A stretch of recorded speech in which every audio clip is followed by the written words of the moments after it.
uma observação do Kevin, que a fala dele para mim foi certa, mas faltou citar uma coisa, que o Brasil, como fez os Estados Unidos, ele focou muito no mercado interno e ele não previu que o mercado interno uma hora ia parar, já ia saturar e não ia ter mais venda e não ia ter crescimento, como aconteceu com os Estados Unidos após a Primeira Guerra. Ele focou muito no mercado externo e não previu que uma hora o mercado externo ia se recuperar da guerra e ia ter sua própria indústria. Não falando que está errado, mas acrescentando isso a sua fala. E tem uma pergunta também que falou do impeachment. Tu falou do impeachment da Dilma. E agora uma pergunta. Tu não acha que o impeachment dela não faria mais a crise financeira se agravar por causa de uma crise política decorrente do impeachment dela, que já está agravada, mas pioraria a situação da crise financeira que o Brasil está sofrendo agora após 2008? Professor Alexandre, eu queria perguntar para ele, quanto a uma reforma no nosso sistema legislativo e também possivelmente no nosso sistema presidenciário, como a gente poderia chegar a essa reforma, tendo em vista que para criar leis ou fazer pedidos desse forma tem que passar pelo nosso sistema legislativo. E os nossos deputados, senadores não iriam querer algo que tirasse o poder deles. Como a gente poderia fazer uma reforma nesse sistema, sendo que ele que controla essa petição de reforma? De todas as falas, colocam como limite o próprio capitalismo, né? E aí eu queria dizer que eu acho que o capital nunca esteve tão confortável quanto ele está hoje, porque qualquer uma das opções é muito confortável ao capital, né? Tanto a manutenção do governo Dilma com a Agenda Brasil, que é apoiada pelo governo, quanto um possível golpe, um possível impeachment. E ontem, por exemplo, a gente teve um ato em contraposição ao dia 16, que foi um ato muito bipolarizado, digamos assim, tanto por partidários do governo, que reafirmavam, né, a necessidade da manutenção do governo Dilma, quanto aqueles e aquelas que estavam lá em oposição à esquerda do governo Dilma, que talvez não seja a maioria, nem em relação aos governistas, nem em relação à direita, mas que configuram um terceiro campo, uma terceira via hoje, que eu acho que é necessário se apostar. E aí fazer uma crítica fraterna ao Boteco da Filosofia, de que eu acho que não é possível a gente discutir movimentos sociais sem representantes dos movimentos sociais, né? E aqui a gente teve o nosso DCE, por exemplo, que teve no ato do dia 16, né, vergonhosamente, inclusive, e tem também pessoas do bloco de oposição de esquerda que constrói os movimentos sociais de oposição de esquerda, e que eu acho que é fundamental sempre que a gente vai discutir movimentos sociais, a gente ter representantes dos movimentos sociais, né? E aí eu não tenho dúvida de que mesmo o movimento social do qual eu tenho mais divergência estaria representando, né, de forma mais próxima ao pensamento que eu defendo. Boa noite a todos, né? Meu nome é Axel, eu sou aluno do curso de Filosofia à Distância e sou aluno de Ulha Negra, sou morador de Candiota. Inclusive eu represento uma turma que está, né, de Ulha Negra, enfim, Bagé, aquela coisa toda, né? Então a gente representa uma turma que está, que de uma certa forma a universidade está descentralizando, né? Então a gente está participando, né, desse evento aqui de uma forma bastante feliz, de fato, né? Até porque a gente está se integrando com o pessoal da presencial. É muito importante isso para nós, daí, porque é o primeiro evento eu, enquanto aluno, estou participando e de uma certa forma me sinto integrado com esse pessoal, né?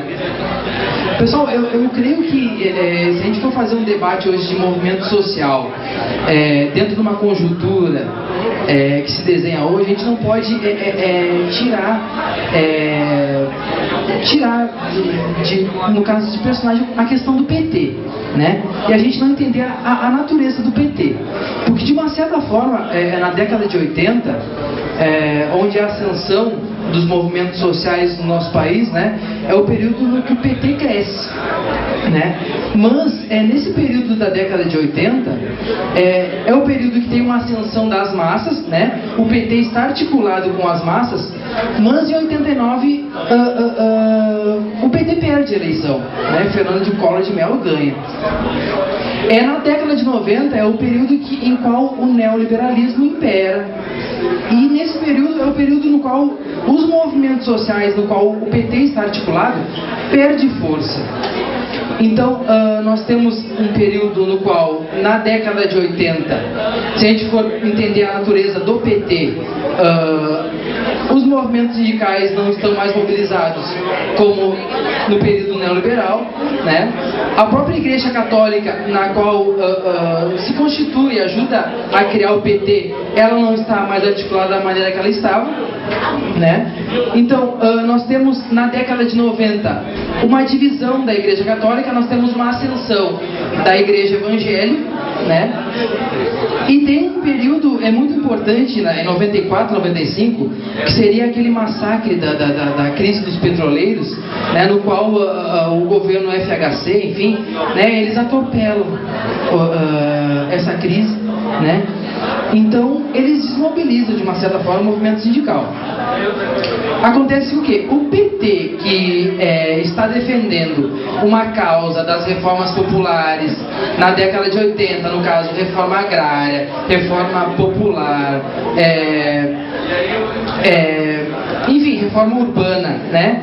Chega em 2002, o PT não chega da mesma maneira que na década de 80. Rápido?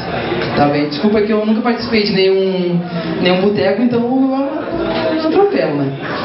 Aí o que acontece, pessoal? Então o PT que assume em 2002, ele não é o mesmo PT de 80. Então é natural que, no caso, a própria organização do mundo, da sociedade, né, faça com que o PT se transforme, né? Então acontece o governo de 2002, o PT, acontece que é aquela lógica de dar para todo mundo. O rico ganha e o pobre também ganha. O pobre ganha um pedaço, na verdade, né?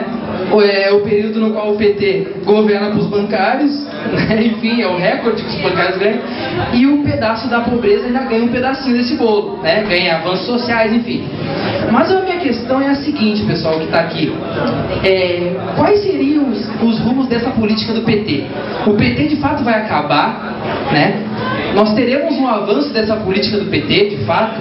Ou nós teremos uma transformação do movimento social, ou de esquerda ou dessa direita essa direita que surgiu aí, que é um troço inexplicável, né? Então fica esse questionamento. De fato, eu fiz essa introdução do que o PT nasceu, porque na verdade a gente entende mais ou menos uma questão de movimento social em toda essa parceria do PT, né?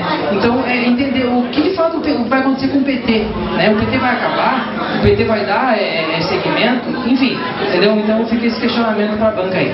Bom, eu não sou um especialista em economia. E o que eu entendo de economia é o que me obrigaram a cursar no curso de Direito. Estou me obrigando, né? Mas, obviamente, é importante compreender. É aquilo que o colega citou, né? Se a política mudaria, se Dilma caísse, né? Bom, se a gente pensar que quem assumiria o vice ou o Cunha, e mesmo se a gente pensar agora na coligação que o Renan Calheiros está fazendo entre as duas, com o governo e a Agenda Brasil, né, que vocês devem ter visto falar, não sei o quanto iria mudar de economia, mas isso é só uma... não sei nem o que te dizer a respeito disso, só tentei te responder, mas porque o cenário econômico talvez esteja em relação, obviamente, com o cenário político, mas a gente não dá para dizer que ele não tem também um processo próprio de acontecer. Rodrigo, bom, então a pergunta na verdade, a pergunta que todo mundo faz no sentido de que depende de uma estrutura montada que é o legislativo que ele está. A participação da sociedade nestas alterações, ela é diminuta. Nós temos a possibilidade, através de projetos de lei de iniciativa popular. Basicamente é isso que a gente pode fazer. Mas a gente também tem percebido que muitas coisas que vêm de pequenas manifestações, como as do norte do Paraná agora, algumas pressões para diminuição de salários, subsídios de vereadores, têm funcionado. Então, é um caminho. O o melhor caminho é não reeleger ninguém que está no Congresso, sem sombra de dúvida. Por quê? Porque aqueles que lá estão, com raríssimas exceções, representam a mesma política de sempre. Fatalmente. Mas nós temos sim como impulsionar o processo legislativo. Tem todo um regramento, 9 estados, 1% do eleitorado de cada estado, tantas cidades. Não é tão simples, mas também não é tão complicado. Então há possibilidade sim, mas infelizmente nós temos que dispor muitas vezes da boa vontade de uma figura como Eduardo Cunha, que é o presidente da Câmara, para colocar em pauta um projeto de lei de iniciativa popular. Infelizmente é isso. Respondendo o colega a respeito do que as falas evidentemente esbarram no capitalismo, se nós pensarmos que o capitalismo ele não está passando por um anticiclo, né? E não vai passar por um anticiclo, né? Infelizmente, e não vejo uma grande ruptura de um sistema econômico que é hegemônico. Então o que se pode fazer é minorar os impactos, pelo menos na minha visão, assim, eu sou bem pessimista quanto a isso, minorar os impactos. Minorar os impactos a gente sabe, tem muitos estados que conseguiram fazer isso. Não de repente com a tua pretensão, ou a pretensão de alguns movimentos mais à esquerda, vamos dizer assim. Mas infelizmente, claramente eu vejo dessa forma. Quanto à questão do PT, se o PT vai acabar, não vai acabar, o PMDB não acabou até hoje. O PMDB continua até hoje. O PP, que era a Arena, continua até hoje, o PT não vai acabar. Pode ser um fantasma político, como alguns, num dado momento, pode voltar a se fortalecer e não vai acabar. Sem uma reforma forte no nosso sistema político, nós não vamos ver grandes alterações. Não. Eu não sei se entendi a primeira parte da pergunta do Mauro, mas tentando responder de uma forma global, eu acho o seguinte. Primeiro, o Estado, na definição de Marx, ele é um instrumento de dominação de classe, né? Uma classe mais poderosa que domina os demais. Na visão de Gramsci, que também é um marxista, o Estado vai ser sempre o resultado da hegemonia, do controle hegemônico de quem efetivamente controla o capital, os meios de comunicação e a ideologia dominante da sociedade. Se nós pegarmos o Poulantzas, ele vai dizer que o Estado vai ser a condensação de uma correlação de força, ou seja, vai ser a síntese de uma correlação de força. Dentro da visão marxista, com todas as suas variantes, nós vamos sempre chegar no mesmo resultado. O Estado é controlado por quem tem controle do capital e da opinião pública, da forma de pensar na sociedade. E nós todos sabemos quem controla a nossa sociedade, né? Isso é bastante claro. O que o governo é? O governo é apenas um instrumento, um espaço disso. Nenhum governo em nenhuma parte do mundo consegue fazer rupturas por dentro do Estado. Só a sociedade que consegue fazer rupturas. Por isso, os movimentos sociais são vitais para isso. Toda luta política passa por fora do Estado, é vital para isso. Agora, eu acho que nós temos que separar algumas discussões para não gerar tudo a mesma coisa. Então, uma é essa, ou seja, como é que se transforma o Estado? Destruindo esse modelo de Estado e construindo outra forma de organização social. Se é possível, não é possível, está em plano de sonhos, é uma outra história. Mas esse Estado, nesse modelo, ele vai ser sempre isso aí. O caso da Grécia, eu acho que mostra muito claro isso, sabe? Ou seja, um processo de tentativa, mas que a correlação de força desmontou e quebrou essa possibilidade. A outra coisa é nós entendermos o que é o central hoje nesse debate. Para mim, discussão de governo, de partido, não é o central. O central é a questão do desacúmulo ideológico e, mais do que isso, questões que são civilizatórias. Nós estamos retrocedendo questões básicas de sociabilidade, etc. Então, para quem vota no PT acha que é muito bom, para quem vota no PT porque acha que é o menos pior, para quem vota na oposição ao PT PT porque tem que construir uma posição pela esquerda, para quem não vota em ninguém porque acha que o voto é um instrumento burguês de disputa, para todo mundo tem um problema em comum colocado, que é o combate ideológico a essa violência, essa extrema-direita que está avançando e a passos largos nesse processo. Então eu acho que a gente tem que separar essa disputa política-eleitoral que é importante, que é o processo de por onde acumula as coisas, desse debate mais de fundo. Eu acho que o PT cumpriu um papel histórico. E hoje a gente está num outro momento, que a gente tem que ver como a gente consegue criar condições de enfrentamento efetivo a essa onda conservadora que está colocada ali. Longe de mim de me colocar numa posição positivista, eu queria entender um pouco mais do que o colega falou sobre o que prescinde de fundamentação jurídica por impeachment. Eu sempre entendi que a fundamentação jurídica por impeachment é o crime de responsabilidade previsto taxativamente na Constituição Federal, e eu queria que me falasse um pouco mais sobre essa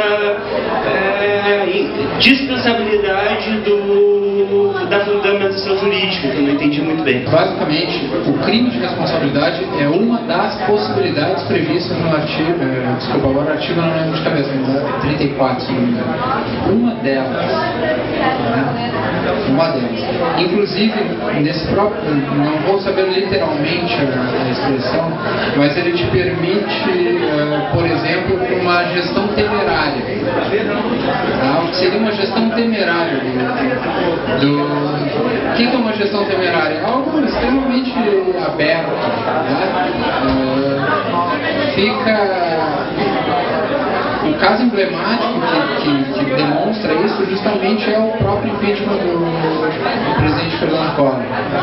O presidente Fernando Collor ele tem claramente, juridicamente, ele foi absolvido do crime que levou ao seu impeachment. Ele foi absolvido. Por mais que ele se configurasse. O que acontece? Rejeitar as contas hoje. Quem rejeita as contas da presidente? Quem rejeitaria as contas da presidente hoje? O Congresso. O crime de responsabilidade, rejeição de contas. Circunstancial. Eu rejeito as contas por quê? Por algum motivo técnico ou um motivo político? Quem rejeita as contas? O Congresso. Não é o TCU. O TCU só dá o parecer, que pode ser favorável ao contrário, e o Congresso rejeitar ou aprovar as contas. Assim é o pedido. Então, o crime de responsabilidade ele é efetivamente jurídico ou ele é uma circunstância política?